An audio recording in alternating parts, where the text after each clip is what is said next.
what we're doing over here, we're working on a 96, 98, 2001, I don't know what year it is, Mercedes-Benz, I lost track. And if you're looking at what I'm looking at, you can see that the hood is basically a different color than this fender. Now if we come over here, it's the same color. That's because I blended into that fender because that's where the rock, actually the reason I painted this fender is because it had situations on the top of it where paint was peeling off, which indicates that somebody clear coated that and blended the clear, which I don't do. I don't believe in blending clear. Now, if you're working on a car that you possibly might want to sell and you're fixing a fender and you don't want to waste a lot of material and you're using cheap shit, then go ahead and do it. But when it comes to a car like this, let's say, and the owner's paying high dollar to do the job, no, you don't blend clear. Welcome to D.I.Y. Automotive School with my friend Pete and Minnie, the body shop girl. It's everything you need to know about cars and more.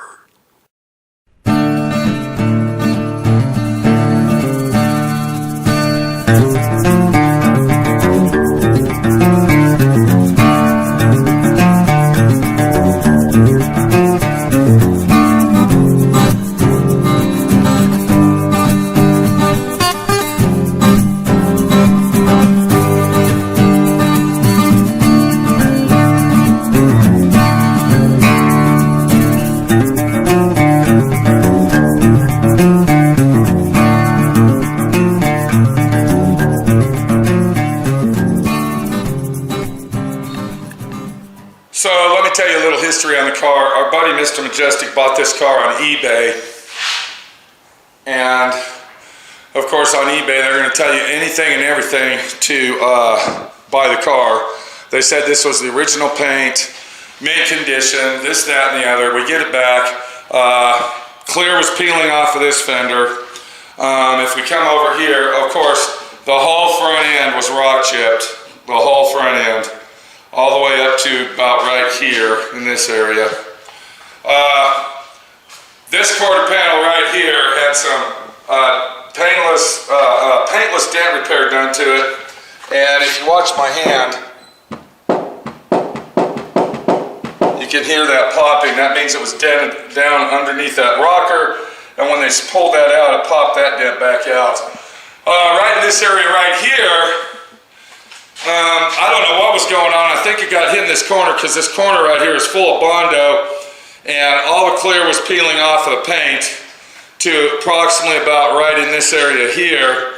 That's where they fixed the dent and then blended the clear in, of course. So I literally had to paint this whole quarter panel all the way up the rear sail and then down through here. Now, if you look real close, and you won't see this, but if you look real close, you come up here, and I ended the paint in this area right here. I blended the paint up. That way, when we got around over here, all right, all the paint would match and everything would look great. And then on the quarter panel itself, I went ahead and blended the paint to about right here, and I fanned it out. Okay, see how, let's say this is my spray gun.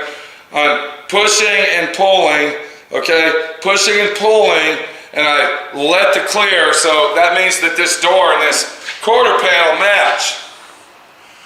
But from painting this corner, what happened is we got paint in this area right here, which I was trying to eliminate because I was standing back here, but it still shot up. And if you look real close, you can kind of see that the paint doesn't match. The paint doesn't match at all. We had to repaint this quarter panel. I don't even know why there was problems with it, but look what we got here. There's the fuel door, and if you can't see the difference in that day and night, there's something wrong.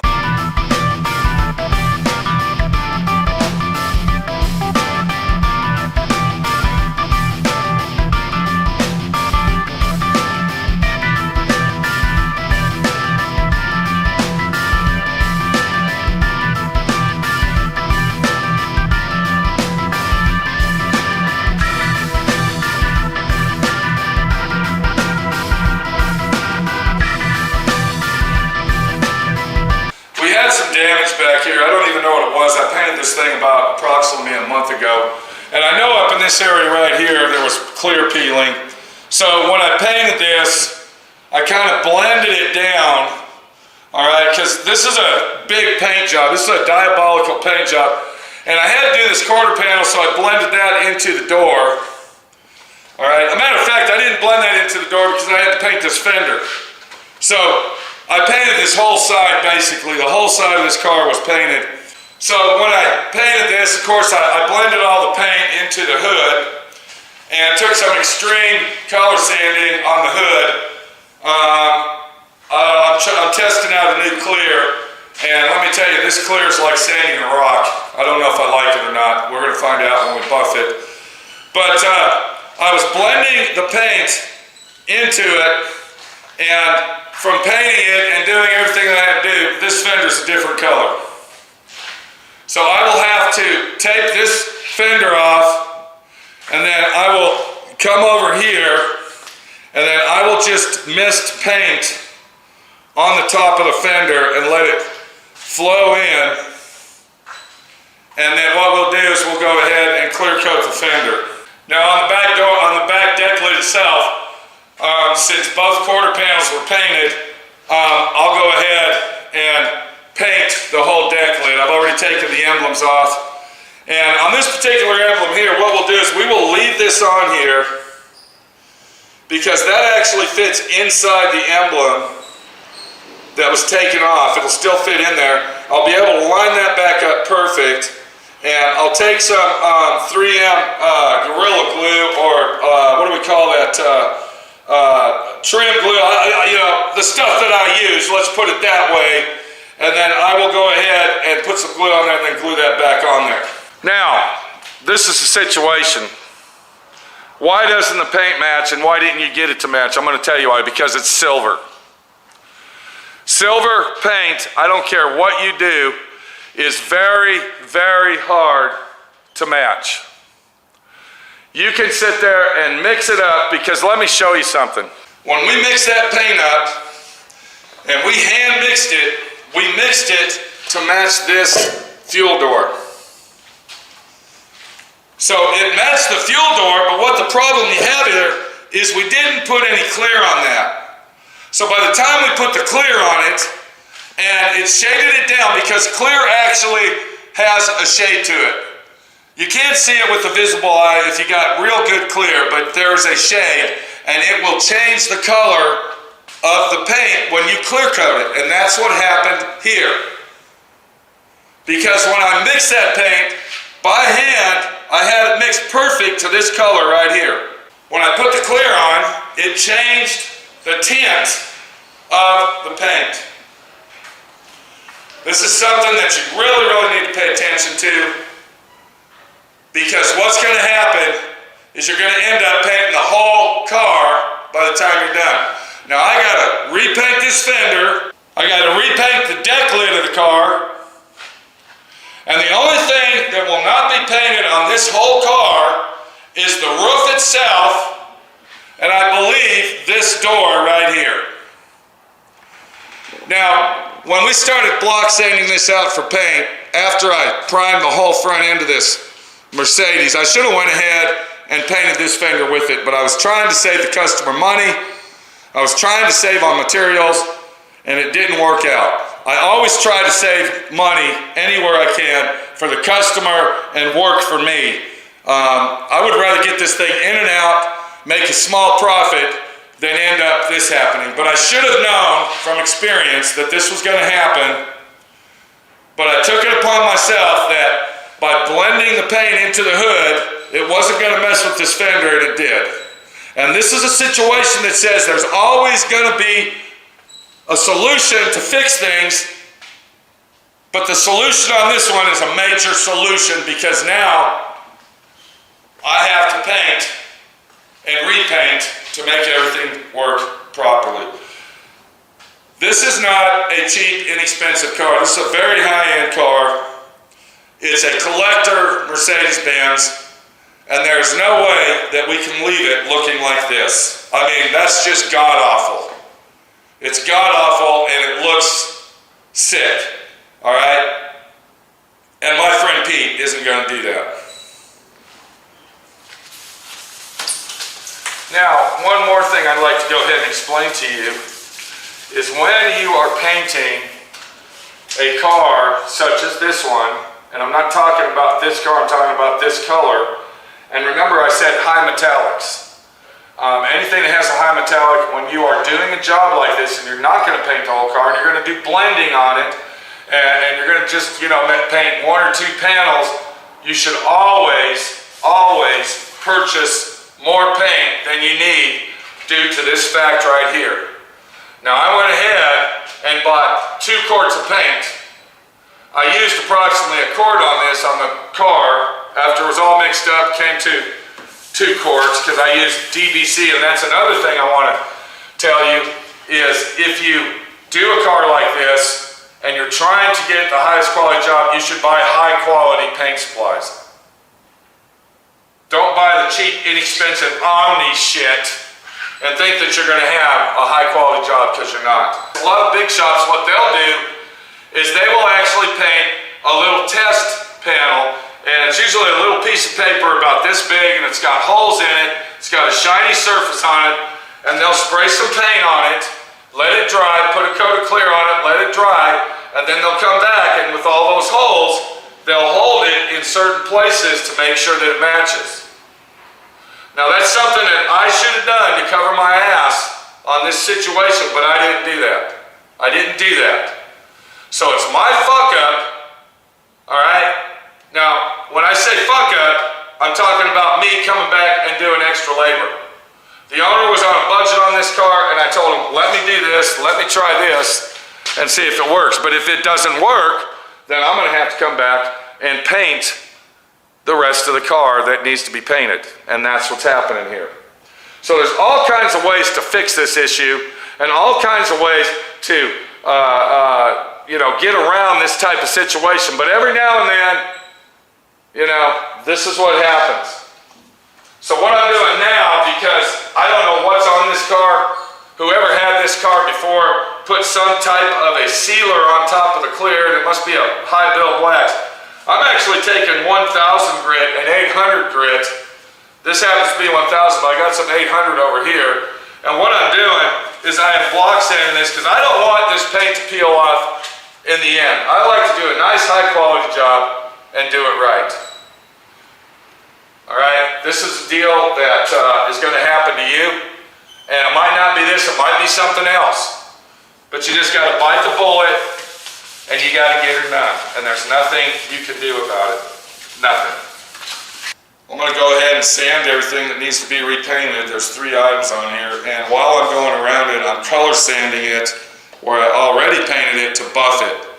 That way, when I get done painting this, I'll have eliminated all of the color sanding that I need to do to buff. I need to go ahead and color sand this. There's a few dry spots on it, and I know it's up in this area right here somewhere. Actually, this feels really nice. This side here came out good. It was the other side that came out like trash. But I know this fender over here, it came out dry. I'll have to sand that out. And then one more thing before I let you go, there's a little, not a run, but a sag in this area right here, and I've got to get that out. So this side came out pretty good. If you look at it right here at this angle, it seems like the clear shrunk down right here. And we'll go ahead and color sand this so I feel a little bit of trash in it. And one more thing, oh, here it is right here. This is really dry in this area. You can kind of see it. See how dry that is? Yeah, we got to sand all that down, get that out, bring the shine back. But another thing that you find, and you can see that I have a paint booth, is most of the trash that falls on the paint job when you're in a contained area like this is actually the clear coat drying in the air and then falling on the car before it escapes through the exhaust filters. You always start wondering, why am I getting trash in it? Why is this happening? Well, there you go. That's why it's happening. And even if you do this in your garage at home and you feel little specks, but they look clear, they're not really trash, but they're clear little specks, that's what it is. It's the clear in the air that is drying and then settling on the car. This is Pete, my friend Pete, your friend Pete. Block sanding Mercedes. Trying to get out of here and move to Moab. I thought that I was going to come over here and buff this car out and be done with it, but we see the situation now, and the situation says the solution's got to be there, because if we don't fix it, it's not going to be right. Take it easy. Okay, we went ahead and repainted, and I'm going to show you. Now, when I painted this fender, once again, I didn't paint the whole fender. I just smoked the paint into it so it will blend in and be the same color. We didn't want to, but I went ahead and clear coated the whole thing. I didn't, what do they call that, blend clear. So I'm going to pull this paper off, and then you'll see now it'll all match. But now on the other hand, the way the light is in this paint booth, we don't know. It might look like 10 different colors. Let me open that hood up. Get all the paper off.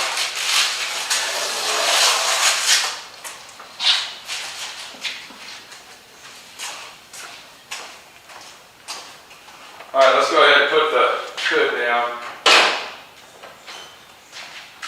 Okay. And then we'll get a gander at it and see what we got. So now if you look at the paint, you can see that it all blended in and it's all the same color and everything matches. We also had to paint this piece right here. This was a totally different color due to the fact that the clear coat tinted it. And I went ahead and took that off, so now it matches. And then right here on the quarter panel, where the quarter panel was, let me see if I can pull some of this tape off. And now we can see that from painting the whole deck lid, we can see that the paint matches great. Everything matches perfect now. So that's the deal you got. You got to really, really be careful on using the clear coat to your benefit, because when it comes to silvers and golds and tans and any paint that has a high metallic content, this is what happens. This is Pete, my friend Pete, your friend Pete, working on cars and showing you my mistakes, and hopefully you are learning from them. We'll see you later. Take it easy and good luck.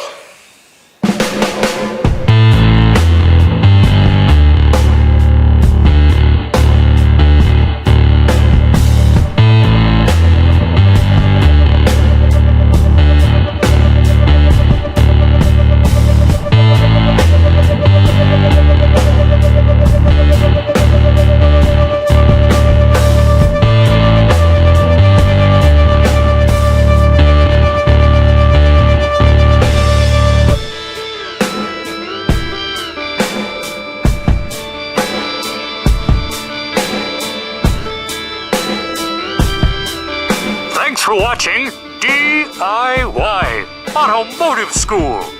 Classes don't stop till you know everything.